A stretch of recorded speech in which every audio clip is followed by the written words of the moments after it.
श्रीगुरुभ्यो नमः। भजे व्रजैकमण्डनं समस्तपापखण्डनं स्वभक्तचित्तरञ्जनं सदैव नन्दनन्दनं सुपिञ्छगुच्छमस्तकं सुनादवेणुहस्तकं अनङ्गरङ्गसागरं नमामि कृष्णनागरं मनोजगर्वमोचनं विशाललोललोचनं विधूतगोपशोचनं नमामि पद्मलोचनं करारविन्दभूधरं स्मितावलोकसुन्दरं महेन्द्रमानधारणं नमामि कृष्णवारणं कदम्बसूनकुण्डलं सुचारुगण्डमण्डलं व्रजाङ्गनैकवल्लभं नमामि कृष्णदुर्लभम् यशोदया समोदया सगोपया सनन्दयायुतं सुखैकदायकं नमामि गोपनायकम् सदैव पादपङ्कजं मदीयमानसे निजं दधानमुत्तमालकं नमामि नन्दबालकं समस्तदोषशोषणं समस्तलोकपोषणं समस्तगोपमानसं नमामि नन्दलालसं भुवो भरावतारकं भवाब्धिकर्णधारकम् यशोमतीकिशोरकं नमामि चित्तचोरकं दृगन्तकान्तभङ्गिनं सदा सदालसङ्गिनं दिने दिने नवं नवं नमामि नन्दसम्भवं गुणाकरं सुखाकरं कृपाकरं कृपापरम् सुरद्विषन्निकन्दनं नमामि गोपनन्दनं नवीनगोपनागरं नवीनकेलिलम्पटं नमामि मेघसुन्दरं तटित्प्रभालसत्पटं समस्तगोपनन्दनं हृदम्बुजैकमोदनं नमामि कुञ्जमध्यगं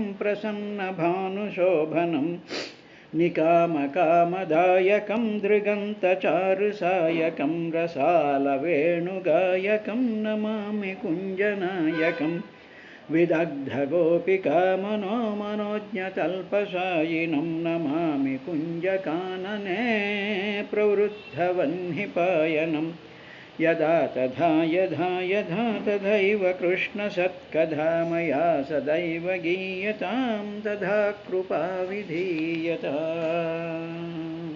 हरिः ओं श्रीगुरुभ्यो नमः।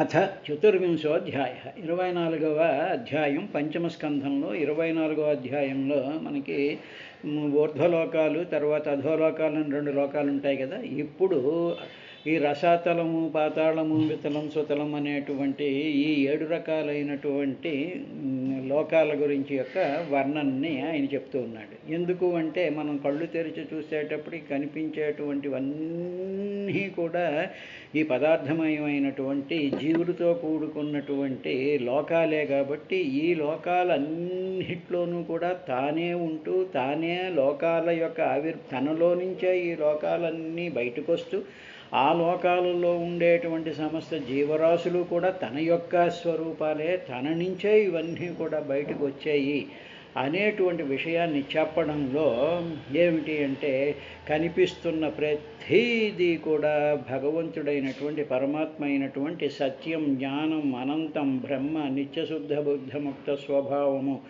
అనేటువంటి విషయాన్ని మనకి కంటిన్యూస్గా స్ఫురింపజేయడం కోసమే ఈ మన పురాణాల్లో మనకి ఈ లోకాల యొక్క వర్ణన ఉంటూ ఉంటుంది. ఇక రెండవది ఏమిటి అంటే సాధారణమైనటువంటి మానవులు కానివ్వండి, జీవులు కానివ్వండి, ఏమనిపిస్తుంది అంటే ఇది మనకి కొంచెం ఇన్కన్వీనియన్స్గా ఉన్నా, మనకి కష్టంగా ఉన్నా అవన్నీ మనం వర్జనీయం, అవి మనకి సంబంధం లేదు, అవి మనని బాధ పెడుతూ ఉంటాయి అనేటువంటి భావం ఒకటి ఉంటుంది. అదే కొంచెం సుఖం ఇచ్చేటువంటి, ఆనందాన్ని ఇచ్చేటువంటివే కావాలి అని కోరిపిస్తుంది. కానీ ఈ సుఖ దుఃఖాలకు మూల కారణమైనటువంటి వాడు, ఈ ద్వంద్వాలకి మూల కారణమైనటువంటి వాడు ఒకడు మాత్రమే. అతడు అద్వితీయుడు, అద్వైతి. కాబట్టి ఆ అద్వైతంలో నుంచే ద్వైత భావాలు ఎప్పుడైతే వస్తూ ఉంటాయో మానవులు అటు ఇటు ఈ ద్వైత భావాల్లో పడి కొట్టుకుంటూ ఉంటారు. కాబట్టి ఇవి చెప్పడం వల్ల ఓహో ఇవన్నీ కూడా నువ్వేనన్నమాట అనేటువంటి ఒక భావాన్ని మనస్సులో స్థిరపరుచుకోవడం కోసం అని చెప్పి ఇవి చెప్తూ ఉంటారు. ఇక మూడోది ఏమిటంటే పురాణ లక్షణం ప్రకారం లోకాల యొక్క వర్ణన, మన్వంతరాల యొక్క వర్ణన, రాజుల యొక్క వంశాలు, సర్గము విసర్గము, వీటికి సంబంధించినటువంటి 5 లక్షణాలు లేదా 10 లక్షణాలతో కూడుకుని పురాణం వ్రాయబడుతూ ఉంటుంది. కాబట్టి ఆ విధంగా దాన్ని చూడాలి. ఇక 24వ అధ్యాయంలో శ్రీ శుక ఉవాచ అధస్తాత్ తత్ వితర్యో జనాయుతే స్వర్భానురక్షత్ నక్షత్ర వచస్సరతీత్యేకేయో అమరత్వం గ్రహత్వం చాలభత భగవద్ అనుకంపయా స్వయం అసురాపదసదసైహికోయేయో హ్యత అర్హస్తస్య తాత జన్మకర్మాణి చ ఉపరిష్టాద్వక్ష్యామః. సవితుః సూర్యుడికి అధస్తాత్ కింద ఒక యోజనం అయితే 10,000 యోజనాల దూరంలో స్వర్భాను అంటే రాహువు ఏం చేస్తూ ఉంటాడు? నక్షత్రవతు చరతి, నక్షత్రంలాగా రాహువు తిరుగుతూ ఉంటాడయ్యా. నిన్నటి వరకు చేసినటువంటి దాంట్లో అంగారకుడు, కుజుడు, బుధుడు వీటి గురించి చెప్పారు. ఏమిటండి రాహుకేతువులను వదిలేశారు అంటే రాహుకేతువులు అధోలోకాలకి సంబంధించినటువంటి వ్యవహారం కాబట్టి ఇప్పుడు ఆ లోకాల గురించి చెప్పేటప్పుడు వీటి యొక్క ప్రస్తావన స్వర్భాను అంటే రాహువు. ఆయన ఏం చేస్తూ ఉంటాడంటే ఓ పరిషత్తు నక్షత్రంలాగా తిరుగుతూ ఉంటాడని కొంతమంది అంటూ ఉంటారు. ఈ రాహువు సంహికేయ సింహిక పుత్రుడు ఈ రాహువు. ఈతను ఏం చేస్తూ ఉంటాడంటే ఈ రాహు అనేటువంటి వాడు అసురులలో అంటే ఈ రాక్షస గణాలలో చాలా అధముడైనటువంటి వాడు. ఈతడు దేవత అవడానికి తగినటువంటి క్వాలిఫికేషన్ లేనటువంటి వాడు. యువత అదర్హ అంటే ఏమిటి? ఆ కెపాసిటీ కానీ ఆ క్వాలిఫికేషన్ లేనటువంటి వాడు. అసుర అపసద అసురుల్లో అధమైనటువంటి వాడు. అతద్ అర్హ దేవత్వానికి ఏమాత్రము తగనటువంటి వాడు. ఎందుకంటే నవగ్రహాలు దేవతా స్వరూపాలే కాబట్టి అందులో వీళ్ళు ఉన్నారు కాబట్టి వీళ్ళు అర్హత కలిగినటువంటి వాడు కాదు. కానీ అమరత్వం గృహ్యత్వంచ భగవంతుడు అనుగ్రహించి వీడికేమో దేవత అయ్యాడు. దేవతల్లో ఎందుకంటే మనకి క్షీరసాగర మథనం సందర్భంలో అమృతోత్పాదన జరిగినటువంటి సందర్భంలో వీడు దేవతలు వేషాలు వేసేసుకుని అక్కడ కూర్చొని అమృతాన్ని తాగుతూ ఉంటే శ్రీ మహావిష్ణు కంఠఛేదం చేశాడుగా. అందువల్ల ఏమైపోయింది? దేవతల్లో కూర్చున్నందుకు శ్రీహరి యొక్క ఆ సుదర్శన చక్రం యొక్క స్పర్శ చేత అనుగ్రహించి ఆయనకి దేవత్వం ఇచ్చాడు. సరే, వాడి ఆ రాహు యొక్క జన్మ గురించి వాడు చేసేటువంటి చేష్టల గురించి కూడా జన్మ కర్మాణి చ అపరిష్టాద్ వ్యాఖ్యామ్య నేను తర్వాత చెప్తానులే. ఉపరిష్టాత్ తర్వాత చెప్తాను ఈ రాహు గురించి. ఈ రాహు నక్షత్రంలాగా తిరుగుతూ ఉంటాడు. తర్వాత వీడు రాక్షసుల్లో అధముడు, అసురులలో అధముడు. భగవంతుడి అనుగ్రహం వల్ల దేవతా స్థానానికి చెందాడయ్యా అని చెప్పిన తర్వాత ఈ రాహు తిరిగేటువంటి ఆ మండలం గురించి చెప్తూ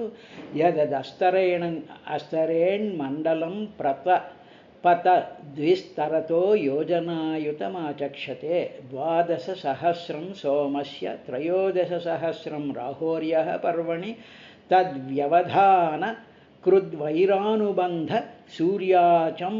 సూర్యాచంద్రం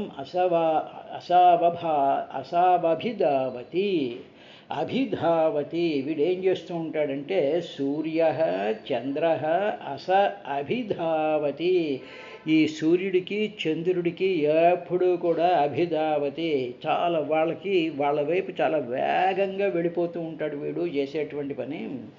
ఈ మామూలుగా ఈ సూర్యుడు ఏమిటంటే ప్రతపత చాలా గట్టిగా తపించేటువంటి అంటే బ్రహ్మాండమైనటువంటి ఎనర్జీతో ఉండేటువంటి ప్రతపత గట్టిగా తప్పిస్తేటువంటి సూర్యుడు తరుణేహే. సూర్యుడి యొక్క ఈ మండలం ఉందే, ఈ మండలం యొక్క వైశాల్యం ఎంతంటే 10,000 యోజనాలు ఉంది. అదేవిధంగా చంద్రమండలం 12,000, రాహుమండలం 13,000 యోజనాలు వైశాల్యం కలిగి ఉంది. అంటే ఏమిటన్నమాట, ఈ ఈ ఈ రా ఈ చంద్రుడు, సూర్యుడు, రాహువు తిరిగేటువంటి ఉండేటువంటి ఆ మండలాన్ని, ఆ వాళ్ళ యొక్క ఆ డొమైన్ అంతా కూడా ఈ విధంగా ఉంటుంది. అందులో రాహు మండలం ఏమో 13,000 యోజనాలకై వైశాల్యం ఉందయ్యా. తరువాత ఈ రాహు ఏం చేస్తూ ఉంటాడంటే, త్రయోదశ అయిపోయిన తర్వాత రాహోర్య పర్వణి అంటే మామూలుగా అమావాస్య నాడు, పూర్ణిమ, వీటిని పర్వములు అంటారు. కాబట్టి అమావాస్య సూర్యుడి నాడు ఏం చేస్తూ ఉంటారంటే, ఈ చంద్రుడికి మధ్యలో అడ్డు తగులుతూ ఉంటాడు. ఇలాగా ఎందుకు వాళ్ళు తగులుతూ ఉంటాడు, అడ్డు తగులుతూ ఉంటాడంటే, వాళ్ళతో వైరం కలిగి ఆ వైరం మనసులో పెట్టుకొని ఇతడు ఆ పర్వణి అంటే ఆ పర్వణి అమావాస్య నాడు, పూర్ణిమ నాడు వచ్చి అడ్డం పడుగుతూ వాళ్ళకి అభిముఖంగా, వాళ్ళకి ఆపోజిట్గా వెళ్ళిపోయి వాళ్ళని కప్పేస్తూ ఉంటాడు. ఈ విధమైనటువంటి స్థితి కలుగుతుంది. అంటే ఏమిటనమాట, గ్రహణం ఏ విధంగా జరుగుతుంది అని చెప్పేటువంటి సందర్భంలో ఒక అద్భుతమైనటువంటి ఒక కథ కింద దీన్ని చెప్తూ ఉంటారు. ఆ నీడ యొక్క తత్వమే రాహువు అని మామూలుగా అర్థం అన్నమాట. కాబట్టి ఈ నీడలు అనేటువంటివి ఏం చేస్తూ ఉంటాయంటే వెలుగుల్ని కప్పేస్తూ ఉంటాయి. ఇది ఒక్కసారి కానీ మనం జాగ్రత్త, ఇక్కడ నీడ అనేటువంటిది ఏమిటి అంటే, ఇప్పుడు మన మనసు ఉందనుకోండి, మన మనసుకి ఏదో ఆనందంగా ఉంటుంది. ఆనందంగా ఉండేటువంటి, ఆహ్లాదంగా ఉండేటువంటి సందర్భంలో ఏమవుతుందంటే, రాహువు లాంటి అంటే ఒక నీడ, ఒక స్మృతులన్నీ, జ్ఞాపకాలన్నీ కూడా నీడలేగా. ఒకసారి అయిపోయిన తర్వాత నీడ కింద ఉంటుందిగా. ఏదో దుఃఖభావం అనేటువంటిది ఒక్కసారి ఆనందం అనేటువంటి దాన్ని కప్పేస్తూ ఉంటుంది. ఇలాగా ఈ విధమైనటువంటి కప్పుదలుందే, ఆ కప్పుదలని గ్రహణములు అంటారు.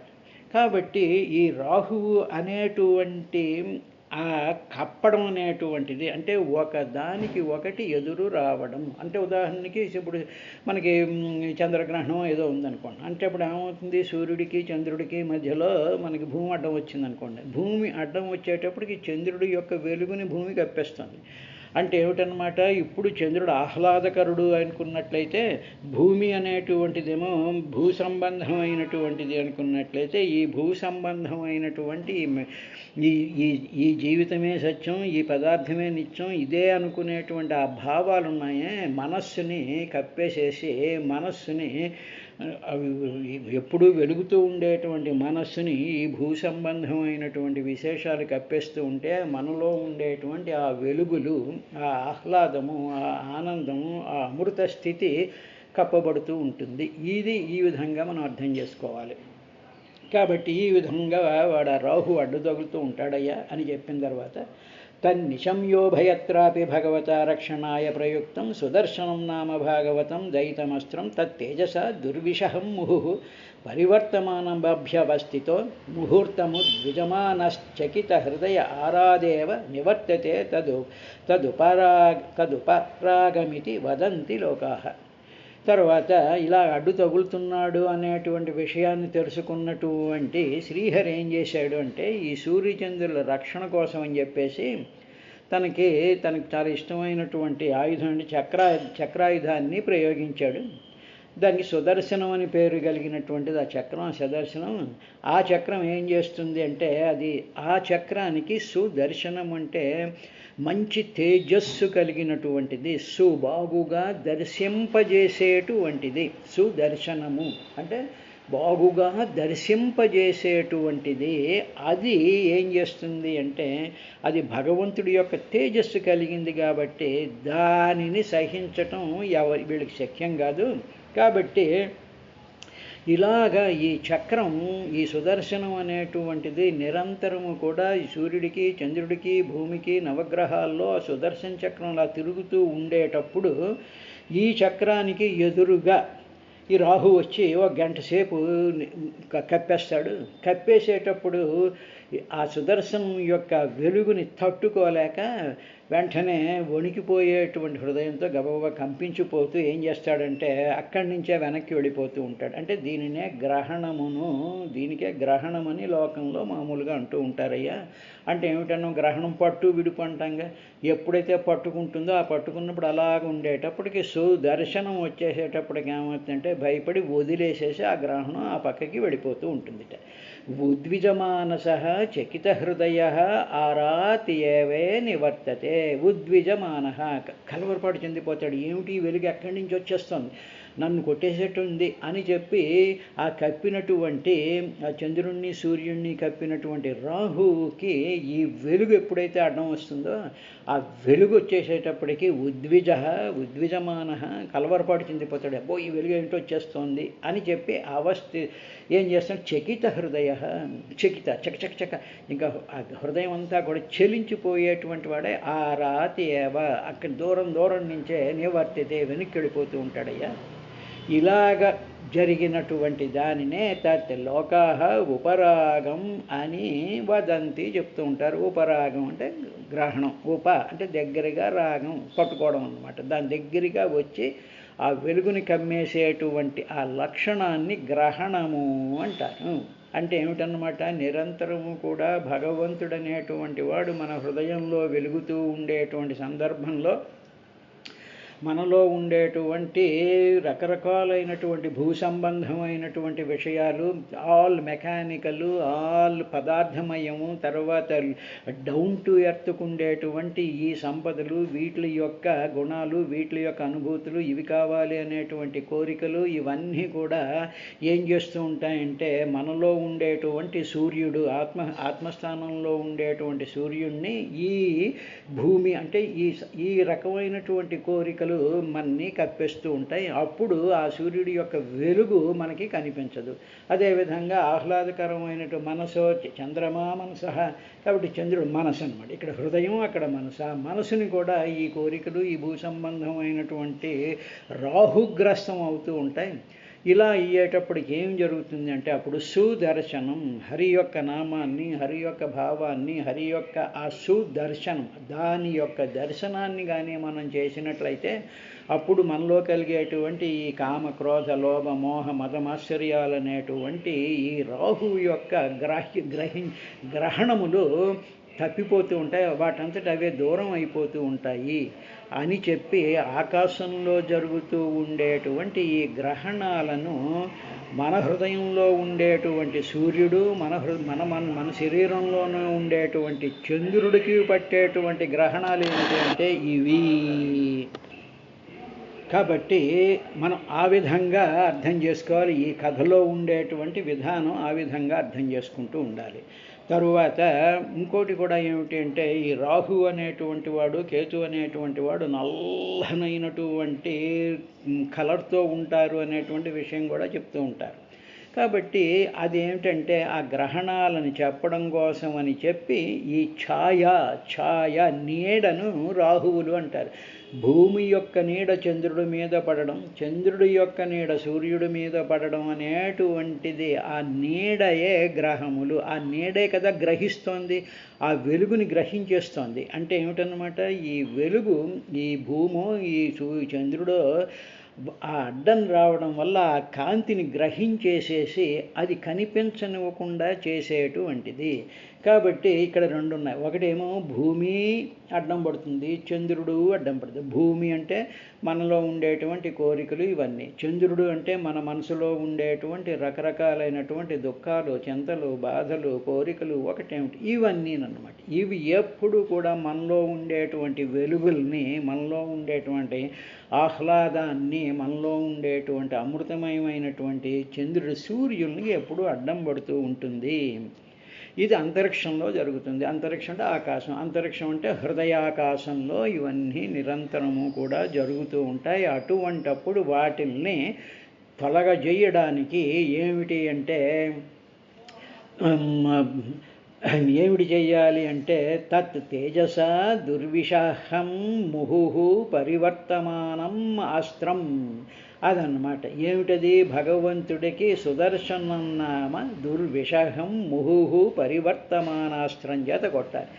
ఇంకా ఆ అస్త్రానికి ఆ సుదర్శనం అనేటువంటి ఆ సుదర్శనం, ఆ భగవంతుడి యొక్క దర్శనం అనేటువంటి అస్త్రం చేత ఈ గ్రహణాలను మనం నివారించుకోవచ్చు అనేటువంటి విషయాన్ని మనం అర్థం చేసుకోవాలి. అయిన తర్వాత తతో అధస్తాత్ సిద్ధచారణ విద్యాధరాణం సదనాని తావన్మాత్ర ఏవ తత ఈ రాహుమండలం అయిపోయిందిగా. ఈ రాహుమండలానికి అధస్తాత్ కింద ఏమిటవుతుందంటే తావత్ మాత్ర ఏవ 10,000 యోజనాల అక్కడుండేటువంటి దాంట్లో సిద్ధచారణ విద్యాధరాణం సిద్ధులు, చారణులు, విద్యాధరులు అనేటువంటి వాళ్ళ యొక్క సదనాన్ని, వాళ్ళ యొక్క స్థానాలు ఉన్నాయా. ఈ సిద్ధులు కానీ, చారణులు కానీ, విద్యాధరులు కానీ వీళ్ళందరూ కూడా అక్కడుంటారు అన్న తర్వాత తథో అధస్తాద్యక్షరక్ష పిశాచ ప్రేత భూతగణానాం విహారాజి రమంత అంతరిక్షం యావద్వాయు ప్రవాతి యావన్మేఘా ఉపలభ్యంతే. వాటి కింద అంటే ఈ సిద్ధచారణ విద్యాధరాల వాటి కింద వాయువు వీచేంత వరకు, మేఘాలు కనబడేంత వరకు కూడా అంతరిక్షం ఉంటుంది. అంటే ఈ స్పేస్ అంటే మన భూమండలానికి సంబంధించినటువంటిది. ఇంట్లో ఈ మేఘములు అంటే ఈ ఈ గెలాక్సీస్ ఫార్మ్ అవడానికి ఉండేటువంటి ఆ నెబ్యులార్ థింగ్స్ని మేఘాలు అంటారు. అవంతా కూడా వ్యాపించేంత వరకు కూడా అంతరిక్షం ఉంది. అంటే స్పేస్ అంతవరకు కూడా ఉంది. అది అక్కడ యక్షులు, రాక్షసులు, పిశాచాలు, భూతాలు, ప్రేతాలు ఇవన్నీ కూడా అక్కడ విహారం చేస్తూ ఉంటాయి. ఎక్కడ ఈ సిద్ధచారణ వీళ్ళ లోకాల కింద, ఈ రాహుమండలానికి కింద ఉండేటువంటి దాని కింద మళ్ళీ ఆ కింద ఇవన్నీ కూడా తిరుగుతూ ఉంటాయా.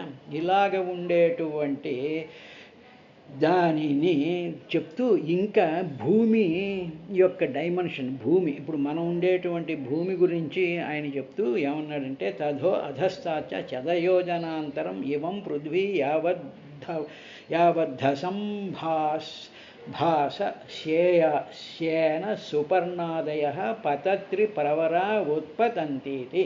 అంతరిక్షం కింద అంటే ఈ స్పేస్ కింద 100 యోజనాల దూరంలో ఈ భూమి ఉంది. ఈ భూమిలో హంసలు, రాబందులు, గ్రద్దలు, గరుడ పక్షులు మొదలైనటువంటి పక్షులు ఎంతవరకు ఎగురుతాయో అంతవరకు కూడా పృథివీ అనియే గ్రహించవలెను.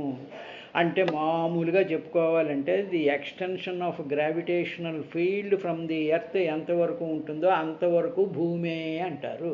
అంటే భూమి అంటే మనం చూసేటువంటి పదార్థమయమైనటువంటి గ్లోబే కాదు, ఈ గ్లోబులో ఉండేటువంటి గురుత్వాకర్షణ శక్తి కొన్ని కిలోమీటర్ల వరకు వ్యాపించి ఉంటుంది.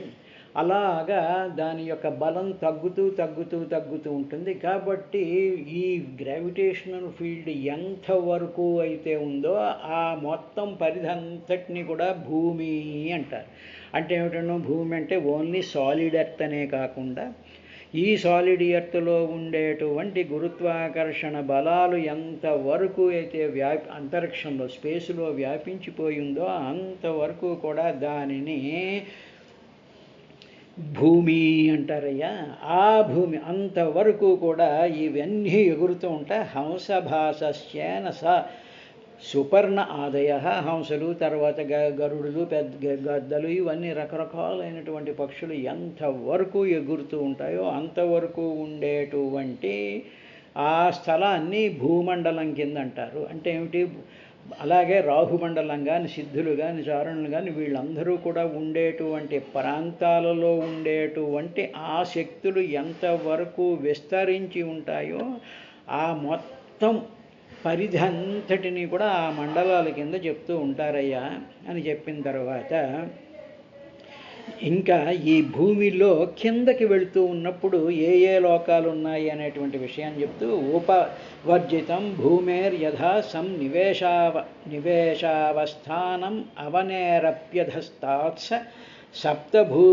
భూవివరా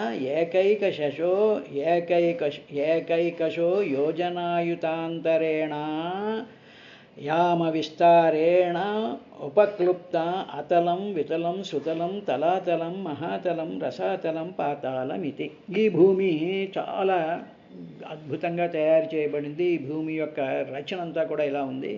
ఈ భూమి కింద ఒక్కొక్కటి 10,000 యోజనాల తేడాలో అతలం, వితలం, సుతలం, తలాతలం, మహాతలం, రసాతలం మరియు పాతాళం అనేటువంటి 7 భూ వివరములు ఉన్నాయి. భూమి లోపల ఉండేటువంటి లోకాలు ఉన్నాయి. అంటే ఏమిటనమాట, మనం భూమి ఉండేటువంటి దాంట్లో 7 రకాలైనటువంటి వివరములు అంటే కన్నాలు, అంటే అక్కడ కొన్ని స్పేసెస్ ఉన్నాయి భూమి లోపల. వీటిల్లో వీటిల్ని పొడవు వెడల్పు ఒక్కొక్కటి కూడా 10,000 యోజనాల దూరంలో ఉంటుంది అనేటువంటి ఒక విషయాన్ని ఇప్పుడు మనకి చెప్పారు.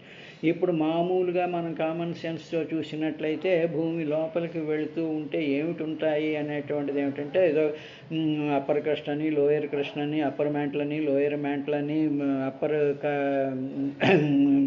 ఇదే కేంద్రం అని, ఇంకా లోపలికి వెళ్ళేటట్టు ఇంకొక కేంద్రం అని, ఇలాగా 7 రకాలైనటువంటి క్లాసిఫికేషన్స్ భూమిలో ఉంటాయి. కోర్ అని, ఈ కోర్లో మళ్ళీ ఏదో రకరకాలైనటువంటి ఉంటాయి. ఇది ప్రస్తుతం జియోఫిజిక్స్ ప్రకారం ఉండేటువంటివి ఇవి. కానీ ఈ భూమిలో ఈ 7 రకాలైనటువంటి భూమి లోపల పొరల్లో 7 రకాలైనటువంటి లోకాలు ఉన్నాయ్యా. వీటి పొడవు వెడల్పు ఒక్కొక్కటి 10,000 యోజనాల దూరం ఉంటుంది అనేటువంటి విషయాన్ని చెప్పారు. రేపు దీని గురించి కొంచెం ఆలోచించుకొని ముందుకి వెళ్దాం.